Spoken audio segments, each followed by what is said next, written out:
Welcome everybody to a brand new edition of the J&J Toy Giants YouTube channel Toy Unboxing. I am your host JD. So glad that you could join us again for another toy unboxing. It's going to be a banger, folks. And for those of you that are actually just watching for the very first time, welcome. Thank you so very much for taking the time. And if you like what you see, hit that like button and subscribe, and also hit that notification bell so that you can be notified anytime that we upload a new video. So without further ado, I'm going to be introducing what we're going to be unboxing from future me from 3 minutes later. A few minutes later. Yes, friends, this J&J Toy Giants toy unboxing is brought to you by the Mattel Play, Rate, and Review program. And we are going to be unboxing Elite 89 Dominik Mysterio, currently on the Raw WWE show. And Dominik Mysterio is the son of the legend luchador Rey Mysterio, and that's not all. We are also unboxing Sergeant Slaughter from Series Elite 89, the Iraqi sympathizer Sergeant Slaughter back from 1992 when he was feuding with Hulk Hogan. And as you can see on the back, the Scottish warrior Drew McIntyre, Dominik Mysterio, first time in the line, Bobby Lashley, Damian Priest, and Nia Jax are part of this Elite series altogether. So take it away, JD. You like? Always try to bring up the channel a little bit more bougie. So let's get to the toy unboxing and let them breathe. His medal in the last month, his performances at SummerSlam, Payback, and here on Raw as well. All right, so the very first figure we're going to go over today from the Elite 89 Mattel Elite Series is going to be Dominik Mysterio. So Dominik Mysterio, if you all remember, was introduced to WWE back in 2005 when his father, Rey Mysterio, was feuding with Eddie Guerrero, the late great Eddie Guerrero. And I believe Dominik was only 8 at that point. I don't remember. He was very, very young. As you can see, he is a grown man now. One thing I will, because this is actually a basic of Rey Mysterio, one thing I will say that the scale-wise doesn't really make sense because he should be a lot taller. He pretty much dwarfs his dad. The great Rey Mysterio does not have was not blessed with with height. So the scale-wise, I can already tell isn't really great. I mean, they should have looked at that and said, okay, well, how tall are we doing the Rey Mysterio figures as far as like the Dominik Mysterio? That's just me. Maybe I'm just nitpicking here, but very, very accurate on his decal and his tattoos. This is the deco on his gear that he wore when he was feuding with Seth Rollins. Be sure to check out that video of the Elite Seth Rollins figure that I unboxed, where he was wearing a homage. His gear was an homage to Rey Mysterio's gear in 1997's Halloween Havoc against, again, the late great Eddie Guerrero. But obviously this is a basic of Eddie Guerrero. I'm sorry, not Eddie Guerrero, but Rey Mysterio. And on the regular Elites, they have a lot of articulation. Now, this is actually prior to when they were... Oh, no, actually, this is when they redid the whole articulation on the actual elbows. Before, they used to be a lot different. But yeah, this is actually one of the newer ones that they kind of like redid the elbow articulation. He still has articulation in the wrists. His legs are pretty tight, but you know, it's something that is normal with a brand new Elite. You kind of have to, like, you know, either put a little bit of like heat on them so they can get kind of loose. But I like them like this anyway. I don't really pose them. I just put them in my ring just to kind of make sure that I have him in where he's supposed to. I try to do my best to keep up with the Raw and SmackDown lineup or roster, and then I have my Legends and Hall of Fame rings as well. But he does come with a pair of hands right here if you want to just do a fist. The reason why he comes with these hands is because he also comes with a kendo stick. And again, this is because of the fact that this particular gear was when he was feuding with Seth Rollins. That's why he has the kendo stick. The actual head sculpt is pretty accurate. Let's see if you can see the eye color. Yeah, eye color is pretty good. Let's see, nothing really bad to say about the head, the actual paint application on the head. Oh wait, I found something. Nope, that was just part of the box. But yeah, I like this figure a lot. And again, thank you so very much. I should say, started off, thank you again for the Mattel Play, Rate, and Review program that sent this. My wife is actually a part of this program to review certain action figures. And I believe the only way that you can actually get onto this program is I think you have to be invited either from the program or by someone who's already on the program. I don't really know the details, but once I figure that out, and I can go ahead and advise a little bit more on how you can do this. But I'm glad that we actually able to, do these kinds of figures. We've done them in the past with the 2-pack battle pack of Zelina Vega and Andrade. We also had, which was the other one that we did? Oh, the Hulk Hogan. Actually have it right here.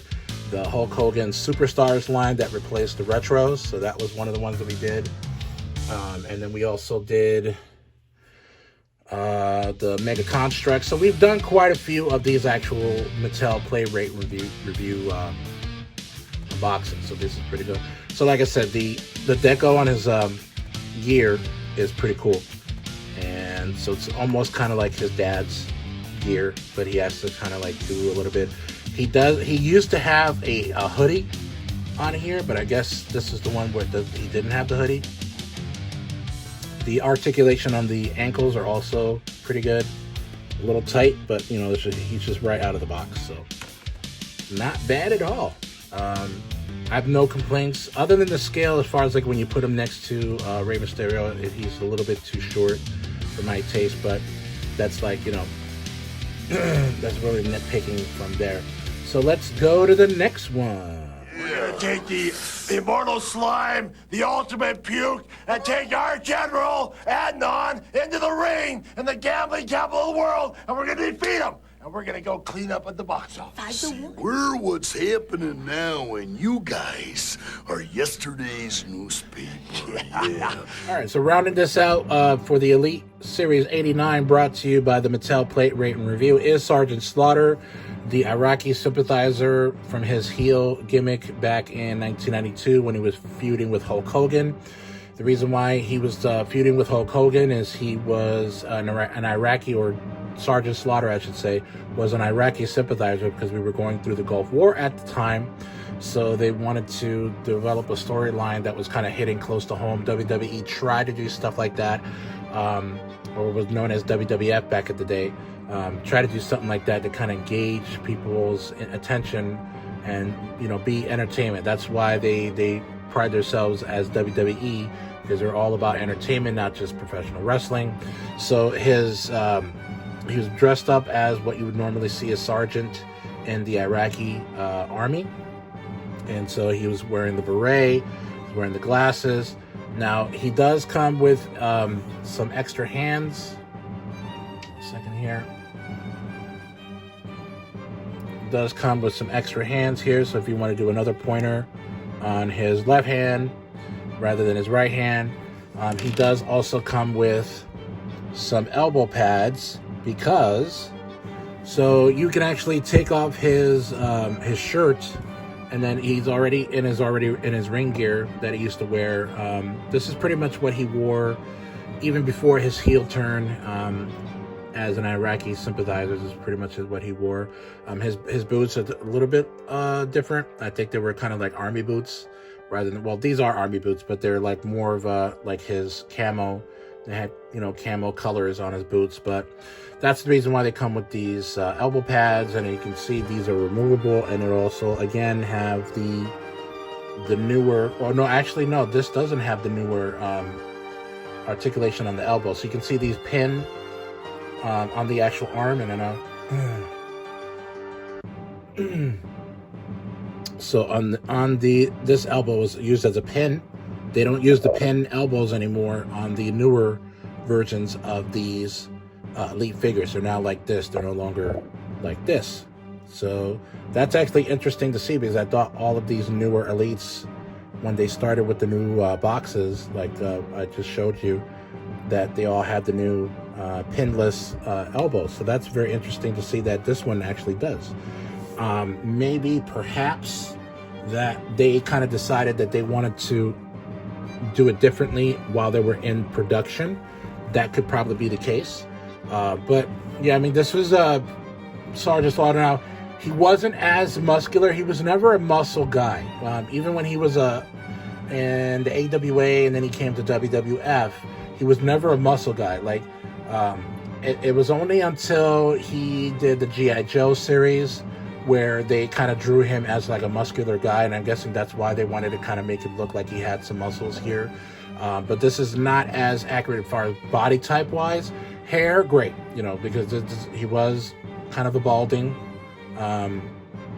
back then, and it is now. Actually, he's completely bald. But oh, shout out for those new Sergeant Slaughter figures. I'm gonna put a picture right here that are coming out, man. Those will actually look great, and I'm so happy that he actually got that deal. It's actually completely separate from WWF and G.I. Joe, but it's almost kind of like what he would look like if he was still in the G.I. Joe, but it's not connected to G.I. Joe. It's kind of like Inception there. But I definitely like this. I always wanted a Sergeant Slaughter like this, because when he was in his Hasbro, because he had quite a few figures, because he didn't have the Remco. I don't believe he was in a Remco, because he was in the AWA, but the Remcos weren't. They didn't make a Sergeant Slaughter, but then he had a LJN, I believe.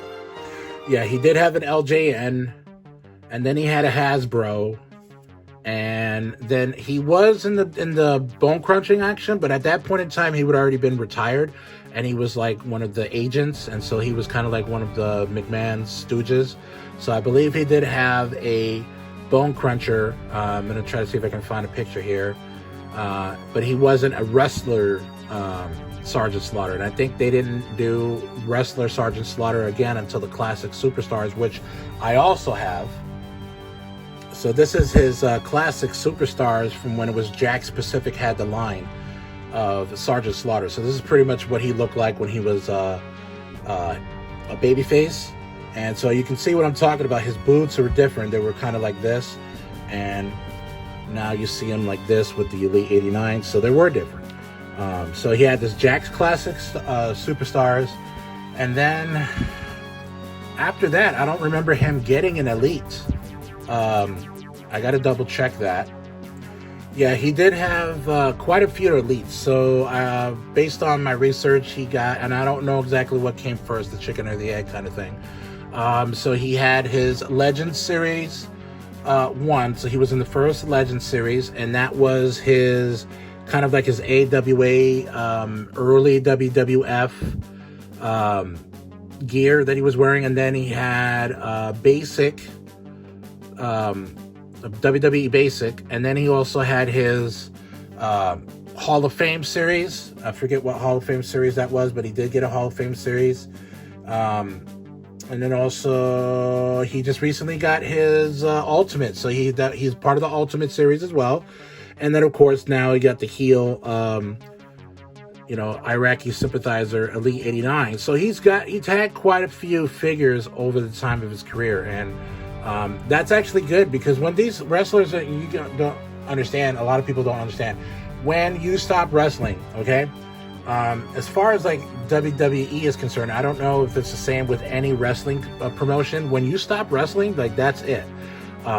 You don't make any other money unless they hire you as like an agent, which agent is basically people in the back who talk to the wrestlers about how they're going to do some of the matches and help them out with a match. And they pretty much are, day to day with the wrestlers to kind of help them out with how they're going to do things in the ring or in a promo.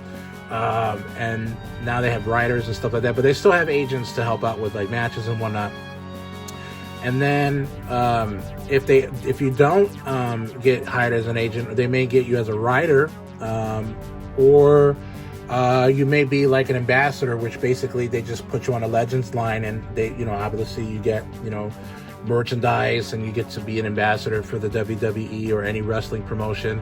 I know WWE has this ambassador thing, or a Legends line, or Legend deal, they should say, for the people to actually get some money, so you're basically like, you don't get, unless you had like a retirement fund put away when you were still wrestling that you can kind of live off when you're done wrestling.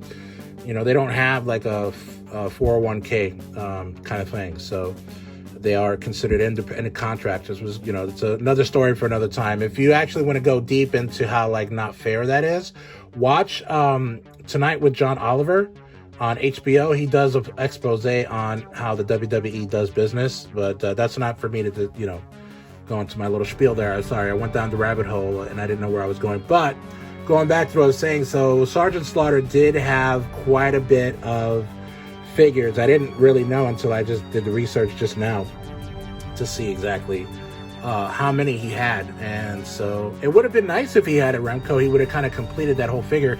I didn't remember seeing him or researching if he had any Japanese figures. So if you know of any other figures that Sergeant Slaughter had that I didn't mention on this video, let me know. Put it in the comments below.